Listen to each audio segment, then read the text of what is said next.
नमस्कार आसंतु एबे देखिबा भद्रकରୁ ଆମ जिला प्रतिनिधि हेमंत सिंह का खबर।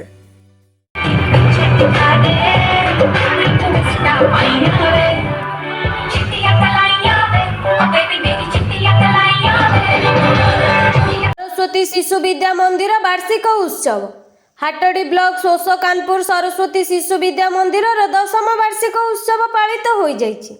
शिशु मंदिर सभापति शिल्प दौगी अशोक कुमार राउत आयोजित सभा को संचालन करथिले। एथिरे समाजसेवी नकुल कुमार दास मुख्य अतिथि, शिक्षाविद मोहन कुमार मोहांती मुख्य वक्ता, सम्मानित अतिथि भावे गंगाधर राउत, उदयनाथ साहू प्रमुख जोग देइथिले।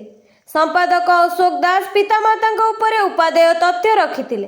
प्रारंभ में प्रधान आचार्य सस्मिता मल्लिक स्वागत अभिभाषण और विवरणी रखिथिले। आचार्य जगन्नाथ भूया अतिथि परिचय और शेष में लोपामुद्रा नायक धन्यवाद अर्पण करथिले। शिशु भाई भौणी मानक मध्य संगीत नृत्य और क्षुद्र नाटक मंचस्थ होइथिला। अशोक सेन, मनोरंजन विश्वाल, घनश्याम दास, चिंतामणि रथ, जगदात्री पंडा, जयंती पाणिग्राही, संगमित्रा आईच, सस्मिता बल, ममता साहू, प्रियदर्शनी राउत, विदुरेखा रणा प्रमुख परिचालन में सहयोग करथिले।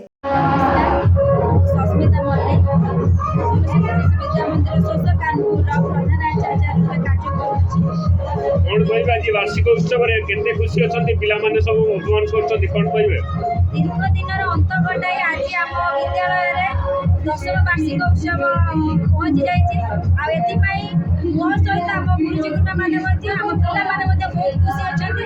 कारण वर्ष सारा जो कठिन परिश्रम वर्ष सारा जो पाठ पढ़ार टेंशन जो पिला मानक भितर जो कठिनता रही ताकू आज दूर करबा पई हमर वार्षिक उत्सव अनुष्ठित होछि। एति पई नाच गीतर माहौल भी पूरा जमुछि आपण माने देखि पारबे। आ पिला माने मध्ये मो सागर अछि से माने मध्ये बहुत खुशी अछंती। आज प्रोग्राम को नै हमहु मध्ये बहुत खुशी अछि।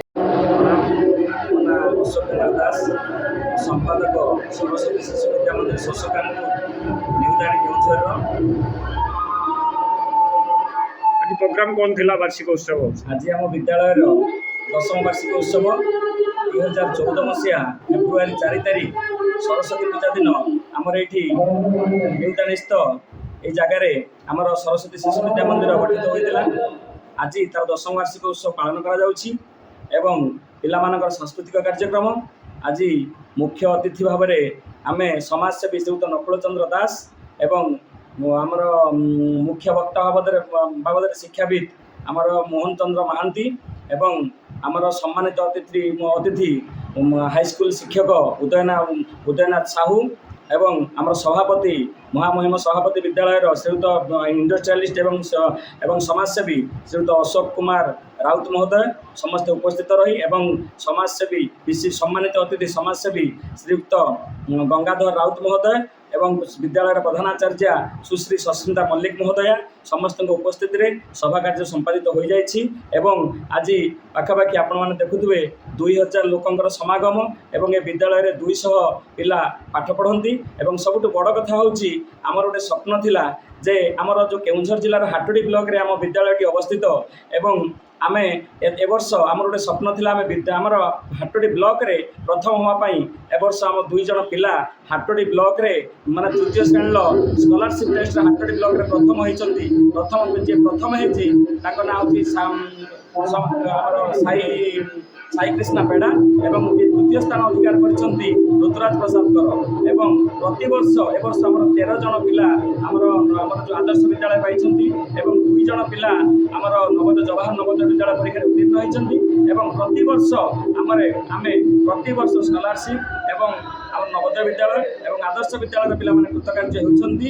एवं आउ मान पाखर गार्डियन माने एवं गाँर पाख गाँ पंचायत समस्त आमको साहाय्य सहयोग करुछंती। सेही विद्यालय गढ़ी उठी एति कही मोर वक्तव्य शेष करुछि। आम चैनल आपन को पसंद आसले दयाकरी चैनल को लाइक और सब्सक्राइब करंतु एवं नोटिफिकेशन पाई बेल आइकन को दबाई दियंतु।